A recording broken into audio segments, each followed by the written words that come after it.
नमस्कार विद्यार्थी मित्रांनो, गट क जे पूर्व परीक्षाची बघू शकता आन्सर की आपण डिस्कस करत आहोत. करंट अफेअर्सची आपल्याला बघू शकता आन्सर की डिस्कस केलेली आहे. ब सेट मी घेऊन आलेलो आहे आणि बघू शकता पेपरमध्ये आता भूगोलचं मी आन्सर की डिस्कस करत आहोत. पूर्ण जर ओव्हरऑल पेपर बघितला तर 100 प्रश्न 1 तास, बट ऑब्विसली टाइम कमी, प्रश्न जास्त आणि त्यात पण गणिताचे 20 प्रश्न. त्यात बघू शकता की बट ऑब्विसली थोडा लेंथी पेपर झालेला आहे आणि लोकांना मी भरपूर रिव्ह्यू विचारले तर पेपरला टाइम पुरलेला नाही त्यांना. एस्पेशली गणिताचे प्रश्न झालेले नाहीत. ॲव्हरेज गणिताचे प्रश्न ज्यांनी फक्त 12-15 सॉल्व्ह केलेले आहेत त्यात पण जर सिली मिस्टेक पकडले तर 10-12चा त्यांचा ॲव्हरेज स्कोर येत आहे. म्हणजे असं जनरली जे माझे जे कनेक्टमध्ये जे विद्यार्थी आहेत त्यांचा असा स्कोर आहे. मी स्वतः पण पेपर दिलेला आहे म्हणून मला पण थोडा गणित लेंथी वाटला. आपण चला भूगोल हा विषय आपण डिस्कस करूया. भूगोलातले 10 प्रश्न आलेले आहेत. करंट अफेअर्सचे बघू शकता आपण डिस्कस केलेले 15. तर भूगोलाची आपण आन्सर की बघून घेऊया. भूगोलाचा जर ओव्हरऑल बघितला 10 प्रश्न तर 10च्या 10 ऑलमोस्ट बघू शकता ते टॅकेबल आहे. इझिली ज्यांनी चांगला अभ्यास केला असेल, ज्यांनी बेसिक आणि थोडं फॅक्च्युअल डेटा ज्यांना माहित असेल, एलिमिनेशन मेथड यूज केला असेल, त्यांचं इझिली म्हणजे झालं असेल भूगोल. म्हणजे 10 पैकी 8 प्रश्न सुटण्यालायक होते आरामात. 8+ स्कोर आरामात येतो. तर आपण बघूया. बी सेट मी डिस्कस करत आहोत. बी सेट हे बघू शकता टेलिग्रामवरच आपल्याला आलेला पेपर होता. बी सेट डिस्कस करत आहोत आणि बी सेटमध्ये 11वा प्रश्न हा भूगोलचा प्रश्न आहे. तर पहिला प्रश्न आहे की 2011ची जनगणनेनुसार महाराष्ट्रातील खाली जिल्हे आणि तेथील शेकडा शहरी लोकसंख्या यांच्या जोड्या लावायच्या आहे. म्हणजे जिल्हे दिलेत आणि शहरी लोकसंख्या पर्सेंटेजमध्ये दिलेली आहे. अहिल्यानगर, यवतमाळ, सातारा, लातूर आणि इथं डायरेक्टली पर्सेंटेज दिलेले आहे. मग आपण बघू शकता जर आपण स्वतःच्या बघू शकता हे व्हेरीफाय करायचे पण असतील आन्सर तर त्या जिल्ह्याच्या त्या वेबसाईटवर डेटा अवेलेबल आहे. पण ज्यांनी जनगणना चांगल्याशी अभ्यास केलेला आहे बघू शकता डीचा 1 आहे डायरेक्टली आन्सर. मग डीचा 1 डायरेक्टली आन्सर येतोय ऑप्शन क्रमांक 3 मध्ये. मग डायरेक्टली आहे ज्यांना फक्त एकच माहित असेल की लातूरमध्ये 25% आहे आणि सातारामध्ये 18% आहे. येस, सर्वात इकडे कमी. मग डायरेक्टली हा सुटतोय. आणि अहिल्यानगरमध्ये बघू शकता 20.10% शहरी लोकसंख्या आहे. ओव्हरऑल लोकसंख्या नाही आहे. प्रश्न समजून घ्यायचा आहे. भरपूर लोकांना जेव्हा मी कनेक्ट केलं स्टुडंट लोकांना एक गल्लत झालेली आहे की त्यांनी प्रश्न बरोबर वाचलेला नाही आहे. जिथं चुकीचं विचारलंय ते डायरेक्टली राईट मार्क करून आले. प्रश्न पण असे फिरवलेत की पहिले ऑप्शन दिलेत आणि त्या ऑप्शनचे ऑप्शन बनवून दिलेत म्हणून लोकांना एकतरी गडबड झालेली आहे. चला मग डिस्कस हे झालं की 11 नंबरचा आन्सर आहे 3. चला 12 नंबरच्या प्रश्नावर जाऊया. सेट बी डिस्कस करत आहोत. आता हे बघू शकता महाराष्ट्राच्या भूगोलवर जास्त प्रश्न आलेले आहेत आणि महाराष्ट्राच्या भूगोलसाठी बघू शकता भरपूर मटेरियल अवेलेबल आहे. AB सौदी सरांचं बुक एकदम फर्स्ट क्लास. ते बघू शकता ते एकदम कादंबरी आहे. आपण बघू शकता की महाराष्ट्राच्या भूगोलाची. मग ते सर्वच रेफर करतात. चला खालील विधाने विचारात घ्या. महाराष्ट्राचा अक्षवृत्तीय विस्तार रेखावृत्तीय विस्तारापेक्षा कमी आहे. आता ज्यांना समजा माहित नाही नेक्स्ट स्टेटमेंट वाचूया. महाराष्ट्र राज्यातून कर्कवृत्त जाते. हा स्टेटमेंट तर चुकीचा आहे. कारण जर भारताचा जर आपण नकाशा बघणार तर महाराष्ट्र असं इकडे आहे आणि जे कर्कवृत्त आहे 23.5 वर आहे आणि महाराष्ट्र बघू शकता इकडे लाईज करतो. हा 8°4 म्हणून कर्कवृत्त महाराष्ट्रातनं जातच नाही. जर समजा ऑप्शन बी ला एलिमिनेट केलं तर ऑप्शन बी इकडे आहे गेला, ऑप्शन बी इकडे आहे गेला. चला 2 ऑप्शन एलिमिनेट झाले. आता 2 राहिले. आता दोन्ही ऑप्शन मध्ये ए कॉमन आहे. याचा अर्थ काय? ऑप्शन ए तर 100% राईट आहे. चला महाराष्ट्राचा पूर्व पश्चिम लांबी सुमारे 800 किलोमीटर आहे. पूर्व पश्चिम म्हणजे ही लेंथ 800 आणि महाराष्ट्राचं क्षेत्रफळ 3,07,713 चौरस किलोमीटर आहे. आता हा डेटा कुठल्या पण तुम्ही वेबसाईटवर जाणार तर हा डेटा परफेक्ट आहे. 307713 असं मी शॉर्टकटमध्ये भूगोल शिकवतो. मग बघू शकता जर बी एलिमिनेट केला आणि आपल्याला माहिती आहे डी पण राईट आहे मग डायरेक्टली ACD आन्सर झाला. हा स्टेटमेंट पण राईट आहे. आणि बघू शकता जर ही लांबी पाहिजे उत्तर पश्चिम तर बघू शकता 720 किलोमीटर बघू शकता. आपण बोलतो समुद्र किनारा आहे. हे पण लक्षात राहू दे. चला प्रश्न क्रमांक 13. हा थोडा आता बघू शकता की शेतकरी चळवळ आहे त्याच्यावर जास्त प्रश्न आलेले आहेत. म्हणजे इतिहासाचा पण रेफरन्स बघू शकता. भूगोल इतिहासावर तर सेम प्रश्न 2दा आलेत. ते आपण डिस्कस करणार आहोत इतिहासाच्या ह्याच्यात. बघू शकता फॅमाईन कमिशनच्या शिफारीनुसार कृषी खात्याची स्थापना जून 1881 मध्ये करण्यात आली. पहिला स्टेटमेंट महाराष्ट्र कृषी आयुक्त कार्यालय मुकुंदनगर पुणे येथे आहे. कृषी भूषण पुरस्कार माजी मुख्यमंत्री नावाने दिला जातो. आता फॅमाईन कमिशनचं सांगतो की 1881 ला फॅमाईन कमिशन जे रिचर्ड स्ट्रॅटची आहे त्यांनी रेकमेंडेशन दिले पण ते अप्लाय होऊन 1883 मध्ये आपल्याला बघू शकता की कृषी खात्याची स्थापना झाली. आणि जर हे व्हेरीफाय करायचं असेल तर नाशिक जिल्ह्याची आपली वेबसाईट आहे nasik.gov.in, तिथे ॲग्रिकल्चर सेक्शनमध्ये तुम्ही जाणार तर हा स्टेटमेंट आहे तसं त्यांनी तिथून उचललेलं आहे. आता दुसरा आहे की महाराष्ट्र कृषी आयुक्त कार्यालय मुकुंदनगर पुणे येथे आहे. तर मुकुंदनगर इथे नाही तर शिवाजीनगर इथे आहे. म्हणून ऑप्शन ए पण गेला, ऑप्शन बी पण गेला. तर आपल्याला योग्य विचारलंय, ए गेला, बी गेला. तर डायरेक्टली फक्त विधान क बरोबर आहे. कृषी भूषण पुरस्कार माजी मुख्यमंत्रीच्या नावाने दिला जातो. मग ते माजी मुख्यमंत्री कोण होते तर वसंतराव नाईक.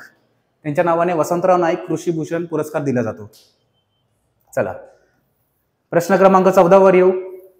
पुन्हा एकदा बघू शकता मासेमारी बंदर आणि जिल्हे. एकदम सोपा प्रश्न.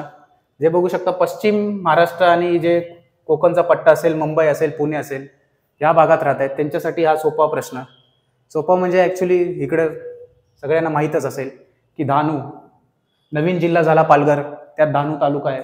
मासेमारीचं हे आहे. तर अ चा 2 बघू शकता इकडे आहे. म्हणजे हा option 2 eliminate, option 4 eliminate. Mahim बघू शकता, माहीम मुंबईत आहे.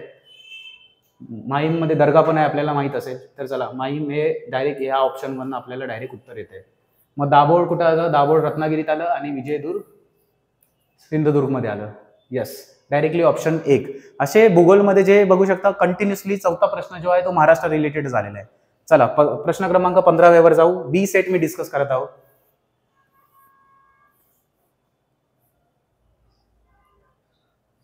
हा थोडा करंट अफेअर्स रिलेटेड प्रश्न आलेला आहे की खालीलपैकी कोणती लिपी संताली भाषेमध्ये वापरली जाते? बिलू, ओल चिकी, ब्रेल, कोटा. ब्रेल तर अंध लोकांसाठी वापरली जाते. तर ह्याचं डायरेक्टली आहे संताली भाषेसाठी ओल चिकी लिपी वापरली जाते. आता ह्याचं हे काय आहे पण बघू शकता की द्रौपदी मुर्मू आहे, त्यांनी जेव्हा प्रेसिडेंट झाल्या, राष्ट्रपती झाल्या, त्यांनी शपथ घेतली होती. ती शपथ त्यांनी त्या भाषेमध्ये घेतली होती आणि ती लिपी होती ओल चिकी. आपली मराठीची लिपी कुठली आहे तर देवनागरी लिपी आहे. देवनागरी लिपी म्हणजे काय, जिथं आपण डायरेक्टली असं लिहिताना डायरेक्टली डॅश मारतो त्याला देवनागरी लिपी बोलतात. त्याच प्रकारे मग संतालीसाठी ओल चिकी लिपी आहे. आणि असले जे काय काय असतात ते प्रश्न तुम्ही ऍक्च्युली न्यूजमध्ये काय चाललंय ते you should be very smart की येणारं परीक्षा काय असेल. म्हणजे तुम्हाला असं स्टॅटिक्स हे करायचं आहे की तुम्ही जर आयोग असणार तर प्रश्न काय देऊ शकता, या माइंडसेटने तुम्हाला इथून पुढे अभ्यास करायचा आहे. चला प्रश्न क्रमांक 16 भारताच्या भूगोलावर आहे की पुढील पर्वत शिखरांचा उंचीनुसार उतरता क्रम लावा. उतरता क्रम विचारलाय, डिसेंडिंग ऑर्डर. डिसेंडिंग ऑर्डर मध्ये सर्वात मोठा वर, सर्वात लहान हे. मकालू, नंदादेवी, अन्नपूर्णा, बद्रीनाथ. तर बद्रीनाथ सर्वात लहान आहे. बद्रीनाथ म्हणजे चारधाम मध्ये येतं. चारधामचे चारही जे पीक आहेत ते सर्वात लहान आहेत. म्हणजे काय, गंगोत्री, यमुनोत्री, बद्रीनाथ, केदारनाथ हे सर्व लहान आहे. म्हणजे डी सर्वात लास्टला असणार. डी सर्वात लास्टला कुठल्या ऑप्शन मध्ये आहे? एक आहे इकडं. मग हे दोन्ही ऑप्शन झाले एलिमिनेट.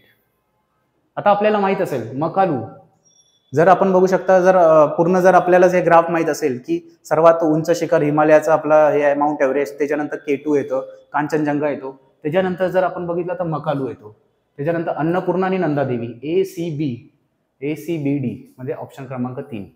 जर एलिमिनेशननी गेला काहीच माहित नाही तरी तुक्क्यामध्ये जरी गेलं तर 50% चान्सेस आहे तुमचा राईट होऊ शकतो प्रश्न.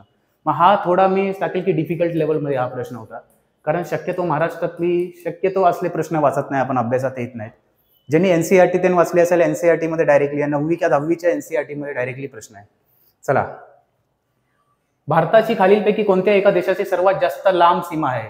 नेपाळ, बांगलादेश, पाकिस्तान, भूतान. डायरेक्टली एक शॉर्टकट होता, बचपन में MBA किया की डायरेक्टली भारताचे जे बॉर्डरिंग स्टेट आहे त्याचे जे शॉर्टकट होते त्या बचपन मधला ब जो आहे तो बांगलादेश आहे.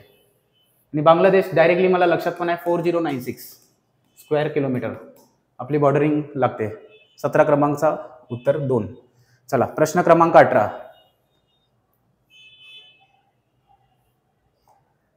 चला मॅच द कॉलम आहे पुन्हा एकदा. इकडे जिल्हे दिलेत, भंडारा, नंदुरबार, उदयपूर, छत्रपती संभाजीनगर. उदयपूर एकच असा दिलाय की जो बाहेरचा आहे, म्हणजे राजस्थानमध्ये आहे ऍक्च्युली. यशवंत तलाव, सिटी ऑफ लेक्स, सिटी ऑफ गेट्स, तलावांचा जिल्हा. आता बघू शकता छत्रपती संभाजीनगर, बघू शकता एक छत्रपती शिवाजी महाराजांचा उंच बघू शकता की गेटवरच त्यांचा एकदम प्रॉपरली एकदम पुतळा आहे. म्हणून त्या जे शहराला आहे ना जे बेसिकली सिटी ऑफ गेट्स बोलतात. डीचा 3 जर बघितला तर या 2 ऑप्शन मध्ये आहे. म्हणून हा ऑप्शन एलिमिनेट, हा ऑप्शन एलिमिनेट. आता बघू शकता तलावांचा जिल्हा म्हणून आपण भंडाऱ्याला बोलतो. यस, एचा 4 ऑप्शन चला दोन्ही मध्ये आहे. चला नंदुरबार, मग काय झालं नंदुरबार. आता हे 2 ऑप्शन राहिलेत. आता सिटी ऑफ लेक्स बघू शकता की जी लेक सिटी आहे, सिटी ऑफ लेक्स आपण उदयपूरला बोलतो. येस, सीचा झाला 2, आन्सर झाला ए. आणि यशवंत तलाव बघू शकता आपण नंदुरबारमध्ये आहे. असं आपल्याला काय काय हे करायचं आहे. आणि आता उदयपूर विचारलंय. इट इज एक्सपेक्टेड की येणारी जी मेन्स असेल तिथं असं काहीतरी विचारतील की गोल्डन टेम्पल सिटी अमृतसर आहे आणि गोल्डन सिटी जैसलमेर आहे. हे 2 लक्षात ठेवायचं आपल्याला. असेच काय काय येणारे जे लेक्चर्स आहेत, येणाऱ्या जे लेक्चरमध्ये जे असे काय काय शॉर्टकट्स आहेत ते आपण इथं कव्हर करणार आहोत युट्यूब लाईव्हच्या माध्यमातून, नाहीतर रेकॉर्डेड फॉर्ममध्ये तुम्हाला व्हिडिओ भेटतील. चला, 19वा प्रश्न पुन्हा एकदा लोकसंख्येवर लिंग गुणोत्तर विचारलेला आहे. जनगणना 2011 वर पुणे, रत्नागिरी, अहिल्यानगर, नागपूर 939, 951, 915, 1122. आजचा पेपर कोड माहित असेल 1122 होता. लक्षात ठेवायचा. जसं जे पेपर कोड आलेला 1122 मला लक्षात होतं की रत्नागिरीचं आपलं लिंग गुणोत्तर आहे.